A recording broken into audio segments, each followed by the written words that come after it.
ரெண்டுத்துக்கும் நியர்பையே இந்த லேண்ட் அவைலபிளாக இருக்குது. இங்கேருந்து சர்வீஸ் ரோடு பார்த்திங்கன்னா ஜஸ்ட் ஒரு 200 மீட்டர்லேயே வந்துடும்.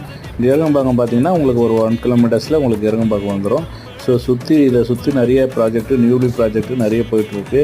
ஸோ காசா கிராண்டு, விஜிஎன்னு, ஜி ஸ்கொயர் எல்லாமே நியர்பையே இருக்குது உங்களுக்கு. ஸோ நம்ம இந்த இதுக்கெல்லாம் பக்கத்தில் இப்போது ரொம்ப ரேட்டு கம்மியாக நம்மக்கிட்ட இப்போ இந்த லேண்டு வந்திருக்கு. ஏன்னா நீங்கள் போய் ஜி ஸ்கொயர், காசா கிராண்டு, பிஜிஎன் அந்த சைடில் போய் விசாரித்து பாருங்கள் என்ன ரேட்டு போகுதுன்னு தெரியும். ஸோ அதுக்கு நியர்பையே இப்போ நம்ம பார்த்திங்கன்னா வெறும் 480க்கு இந்த லேண்டை நம்ம தரோம். ஸோ 4800 அதுவும் நெகோஷியபிள் ப்ரைஸில் தரோம் உங்களுக்கு. ஸோ சிஎம்டி அப்ரூவ்டு தான். இது பார்த்திங்கன்னா தெற்க பார்த்து அமைஞ்ச லேண்டு. ஒரு 20 ஃபீட் ரோட்டில் தான் இந்த லேண்டு அவைலபிளாக இருக்குது. அதே போல் பார்த்திங்கன்னா சைஸும் நல்ல சைஸு உங்களுக்கு 22.5 40 என்ற சைஸில் வரும். அதாவது பார்த்திங்கன்னா 22.5 × 40 உங்களுக்கு ஸ்கொயராக பார்த்திங்கன்னா 900 ஸ்கொயர் ஃபீட் வந்துடும். So CMD approved. லோன் வேணாலும் நம்ம லோன் பண்ணி கொடுத்துடலாம்.